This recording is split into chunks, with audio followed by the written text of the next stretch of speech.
The words didn't register at first. They hung in the air like smoke, shapeless and surreal, while I stood in my childhood kitchen holding a garment bag containing the bridesmaid dress I'd spent 3 months' salary on. "What do you mean it was last week?" I asked, my voice steady despite the sudden weightlessness in my chest. Mom didn't look up from the dishes she was washing. The sound of running water filled the silence between us, a white noise that made everything feel even more dreamlike. "The wedding was last Saturday, Jenna. You know that." "No." I set the garment bag down carefully on the kitchen counter. "No, Sarah told me it was tomorrow, October 11th. I have it in my calendar. I have the invitation on my fridge." That's when Mom finally turned around, and I saw something in her eyes that made my blood run cold. Not confusion, not surprise, pity. "Honey," she said, drying her hands on a towel with deliberate slowness. "Sarah changed the date 3 months ago. She sent out new invitations to everyone. According to YouTube analytics, 99.6% of viewers are not subscribed. That's a huge number. By subscribing the channel that is completely free, you'll help support the channel and never miss fresh content." Everyone. The word echoed in my mind as I pulled out my phone with trembling fingers, scrolling through my messages with Sarah. There they were, dozens of texts from me over the past few months, questions about the wedding, excitement about the bachelorette party, details about my dress fitting, and Sarah's responses, short, vague, "Can't wait," and "It'll be perfect," and "So glad you'll be there," never once correcting me about the date. "She didn't send me a new invitation," I whispered. Mom turned back to the dishes. "I'm sure it was just an oversight." But we both knew it wasn't. I drove home in a daze, my mind cycling through memories like a film reel. Sarah borrowing my car in high school and returning it with an empty tank and a dent she never mentioned. Sarah wearing my grandmother's necklace, the one specifically left to me, to her college graduation because it matched her dress better. Sarah landing the job at Dad's firm that I'd interviewed for, the position I'd been promised, because she needed it more after dropping out of grad school. Every time I'd swallowed my hurt. Every time I'd convinced myself I was being petty. Every time Mom and Dad had smoothed it over with explanations about Sarah being more sensitive or going through a hard time. But this was different. I pulled up Facebook when I got home, something I rarely did anymore. And there it was, albums and albums of photos from Sarah's wedding. Last Saturday, 7 days ago. The venue was the one we discussed. The garden estate with the string lights and the vintage gazebo. The flowers were the peonies I'd suggested. The cake was from the bakery I'd found. And there, in every photo, was my family. My parents beaming, my aunts and uncles raising champagne glasses, my cousins dancing. And in the lineup of bridesmaids, wearing the exact style dress I had in my closet, was my cousin Rachel, in the spot that had been mine. My phone rang, Sarah. I almost didn't answer, but something made me pick up. "Hey!" Her voice was bright, cheerful. "Mom said you stopped by. I've been meaning to call you. How've you been?" The casual tone, the complete lack of acknowledgement. It was masterful, really. "Your wedding was beautiful," I said. A pause. "Oh, you saw the photos." "I did. Funny thing, I've been excited about tomorrow for months. Turns out I missed the actual date by a week." "Jenna, I can explain. Did you ever send me a new invitation?" Silence. "Did you tell me the date changed?" "It was complicated. Look, it wasn't personal. Brad's family had this conflict, and we had to move everything up, and there was so much chaos, and I didn't want to stress you out, because I know you've been busy with work, and you let me think I was in your wedding for 3 months, while you planned to exclude me. You're being dramatic. You're always so sensitive about everything. This is exactly why I didn't—" She caught herself, but too late. Why you didn't what? Want me there? Another pause. When she spoke again, her voice had changed. Harder. The mask slipping. Honestly, yes, I didn't want you there. Are you happy now? You always have to make everything about you. This was my day, and I didn't want to deal with you being weird or making those little comments you make or... I hung up. My hands were shaking, but not with sadness anymore. That had burned away, leaving something else in its place. Something cold and clear and focused. I opened my laptop and started researching. The thing about revenge is that it requires patience. The movies get that wrong. Real revenge isn't hot-blooded and immediate. It's calculated. It's chess, not checkers. I spent 3 weeks gathering information. Sarah had always been careless with details, assuming no one was paying attention. But I'd been paying attention my whole life. I learned that Brad, her new husband, had been offered a promotion to the London office of his investment firm. Sarah was ecstatic. She'd always wanted to live abroad. They were planning to announce it at Thanksgiving, then relocate before Christmas.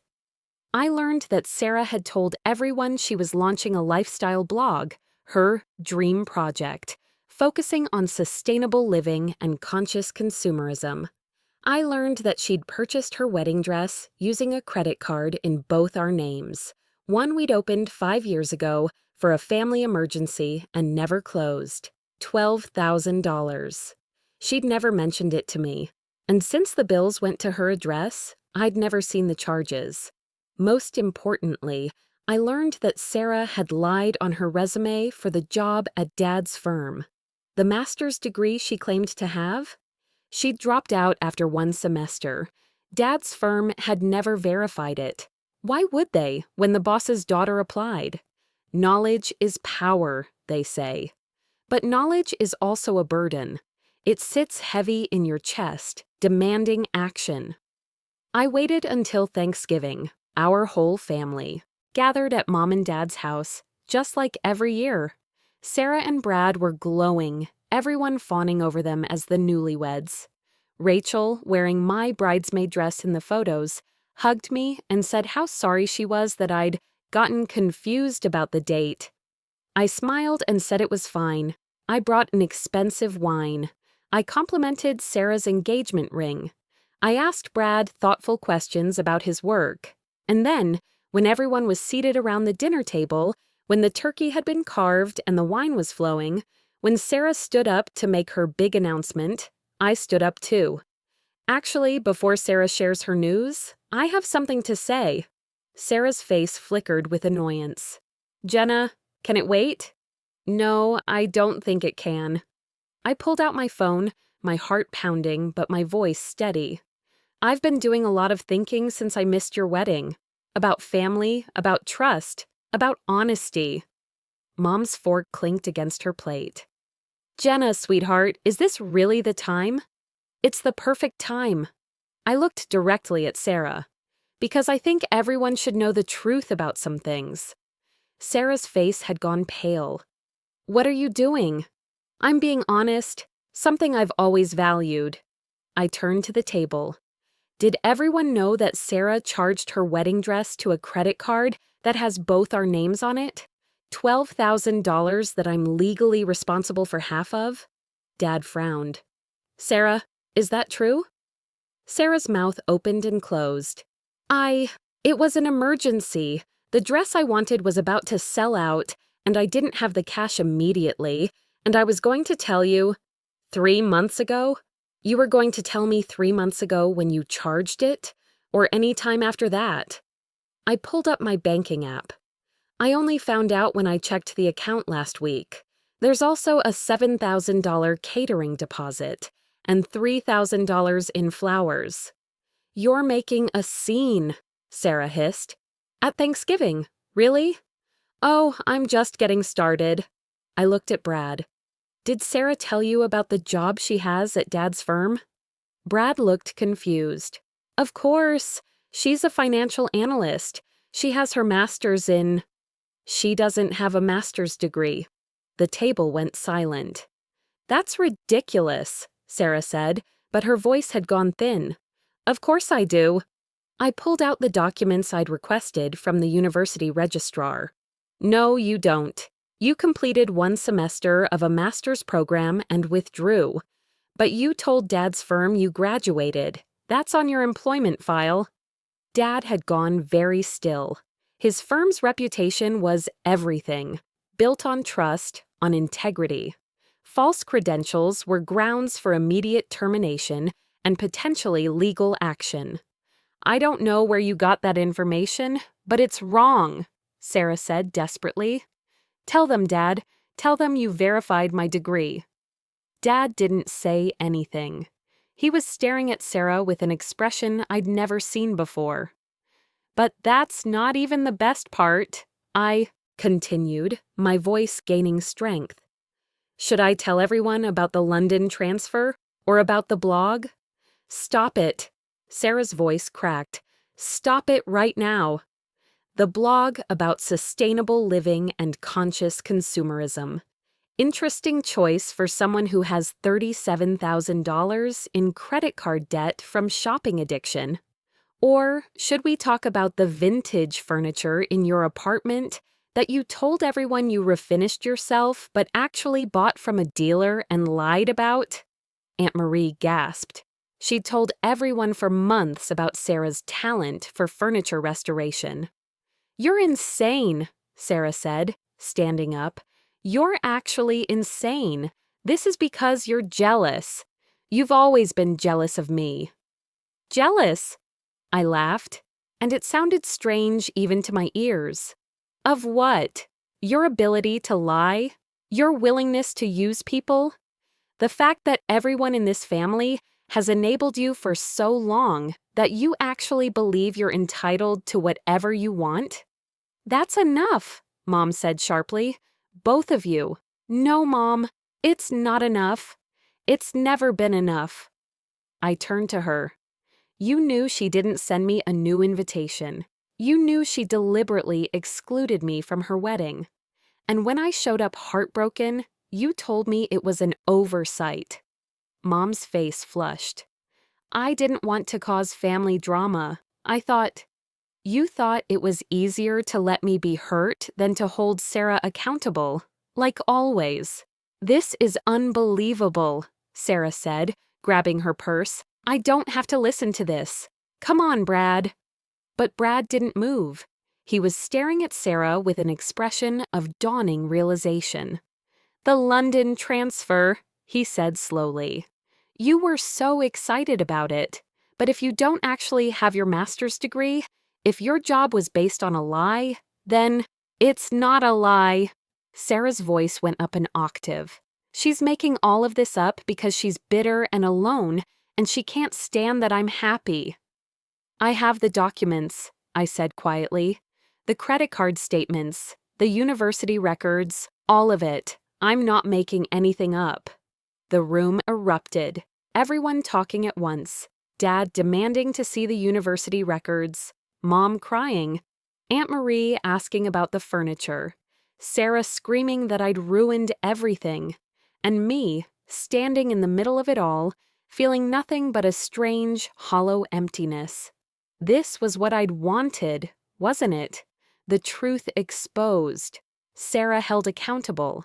My family finally seeing what I'd endured for years. So why did I feel like I'd lost something instead of won? The aftermath came in waves. Dad confronted Sarah at the office the following Monday. She admitted to the fake degree. She was given the option to resign quietly or be terminated. She resigned. The London transfer evaporated with her employment. Brad moved out 2 weeks later. Not immediately, but Sarah told me later, in one of the many angry voicemails she left, that he couldn't look at her the same way. The trust was broken. They were taking a break. Mom stopped speaking to me entirely. Dad called once, sounding tired, saying I'd been right but wrong in how I'd handled it. I didn't know what that meant, and he couldn't explain it. The credit card debt became a legal matter. I filed paperwork to remove my name from the accounts and disputed the charges I hadn't authorized. Sarah would be responsible for all of it. Given that she was now unemployed, that would take years. The family fractured. Some people took Sarah's side, believing I'd been cruel and vindictive. Some took mine, saying I'd only revealed the truth. Most just stopped attending family gatherings because they were too uncomfortable. Christmas was canceled, or rather, everyone celebrated separately. I spent it alone in my apartment, wondering if this was what victory felt like. It was February when Sarah finally came to see me. I almost didn't let her in, but something in her face, the absence of makeup, the hollow exhaustion in her eyes, made me open the door. We sat in my living room in silence for several minutes. "Brad and I are getting divorced," she said finally. "He said he doesn't know who I am, and the thing is, I don't either." I didn't know what to say to that. "I've been going to therapy," she continued. "Court-mandated, actually, because of the debt situation. But it's been helpful." She looked up at me. "I'm not here to apologize. I mean, I should apologize, but I know it won't mean anything. Not yet. Maybe not ever." "Then why are you here?" "Because my therapist asked me something. She asked me why I did it, why I excluded you from the wedding, and I didn't have an answer." She twisted her hands in her lap. "So I thought about it, really thought about it. And I think I've been competing with you my whole life. But the thing is, you were never competing with me. You were just existing, being yourself, being good at things, and I couldn't stand it." The words hung between us, raw and honest, in a way Sarah had never been. "I wanted to be the successful one," she continued. "The pretty one, the one everyone was proud of. But you were always just better at everything, smarter, more talented, more genuine. And instead of trying to be better myself, I just tried to take things from you. The job, the wedding, the attention. You could have just been happy for me sometimes," I said quietly. "I know, but I didn't know how." She looked at me with tears streaming down her face. "And now I've lost everything. My marriage, my job, my family. And the worst part is I deserve it. I actually deserve all of it." I should have felt satisfied. This was the moment I'd imagined. Sarah broken, admitting her faults, facing consequences. But I just felt tired. "The wedding," I said. "Of all the things you did, that one hurt the most." "I know." "Why did you keep texting me? Why did you let me think I was still part of it?" Sarah wiped her eyes. "Because I'm a coward. I couldn't face telling you the truth. I thought if I just avoided it, somehow it would be okay. That you'd just accept it like you always accepted everything else. I'm not that person anymore. I know. I destroyed that person." She stood up. "I'm not asking for forgiveness. I'm not asking to be friends again. I just wanted you to know that I see what I did. I see how I treated you, and I'm sorry, even if that doesn't mean anything." She walked to the door, then paused. "For what it's worth, at Thanksgiving, when you stood up and told everyone the truth, I felt relief. For just a second, before the anger and panic set in, I felt relieved, because I was so tired of lying." Then she left. I sat alone in my apartment for a long time after that, thinking about revenge and justice and whether there was actually a difference. I'd gotten what I wanted. Sarah had been exposed. She'd faced consequences. The truth had come out. But I'd also lost my family. The holidays would never be the same. My relationship with my parents was fractured, perhaps beyond repair. And that hollow feeling in my chest hadn't gone away. If anything, it had grown. The question that haunted me was simple. Had it been worth it? Spring arrived with its usual show of renewal. Trees blooming, birds returning, the world pretending to start fresh. I'd been seeing a therapist too, it turned out. Not court-mandated like Sarah's, but necessary nonetheless. "You're experiencing grief," Dr. Martinez told me during one session. "Grief for the family you thought you had. Grief for the relationship with your sister that could have been. Grief for your own innocence." "But I was right," I said. "Everything I revealed was true." "Truth and healing aren't always the same thing," she replied. "You were right. You were also hurt. Both things can be true." I thought about that a lot over the following weeks. Mom called in April, short, stilted conversation. She asked how I was. I asked about her. Neither of us mentioned Thanksgiving or Sarah or the family. "I'm sorry," she said finally. "I should have protected you better. I enabled Sarah because it was easier than addressing the problems. That wasn't fair to either of you. It wasn't enough, but it was something." Dad reached out in May.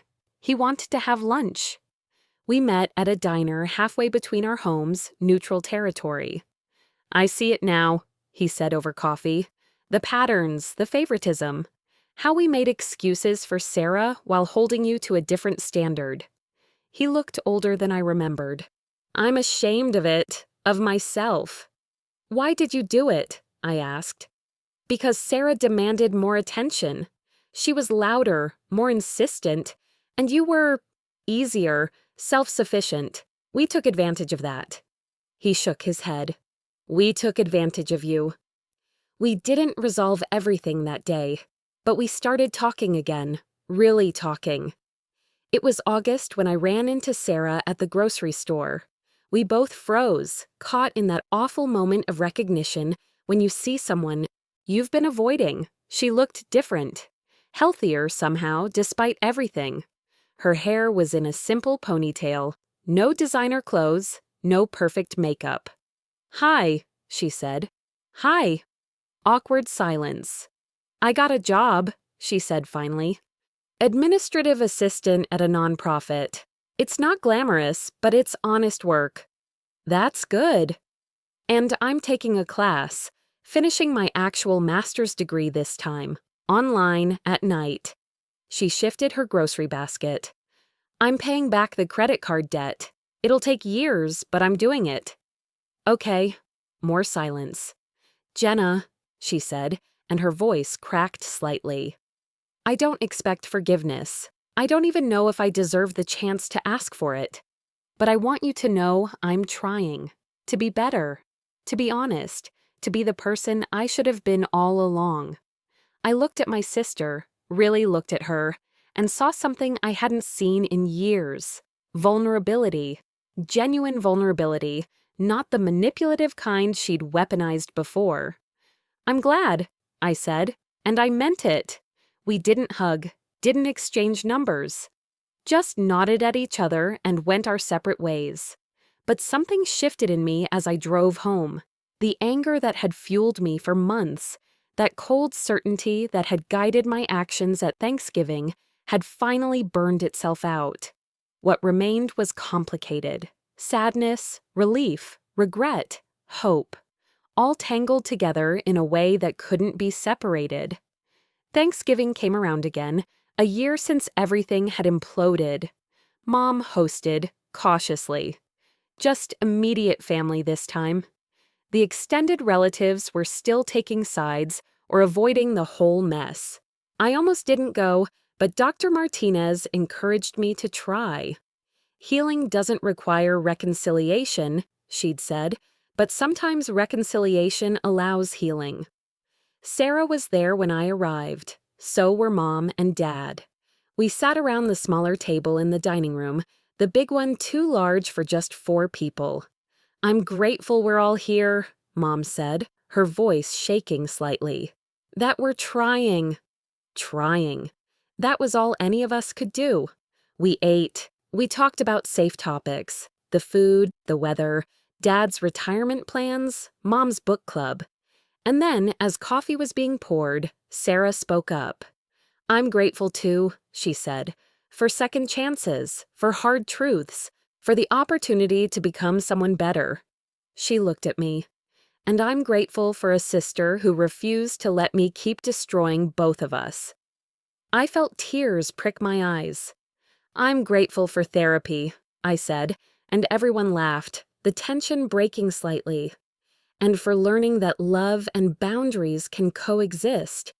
That family can be complicated and still be worth fighting for." It wasn't perfect. We weren't healed.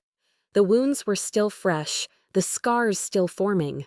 But we were there, together, trying. People always want revenge stories to have a clear ending. The villain destroyed, the hero triumphant. But real life doesn't work that way. Did I get revenge? Yes. I exposed my sister's lies. She lost her job, her marriage, her standing in the family. Was it worth it? I don't know. Some days I think yes, that's speaking the truth, demanding accountability, refusing to be treated as less than was necessary.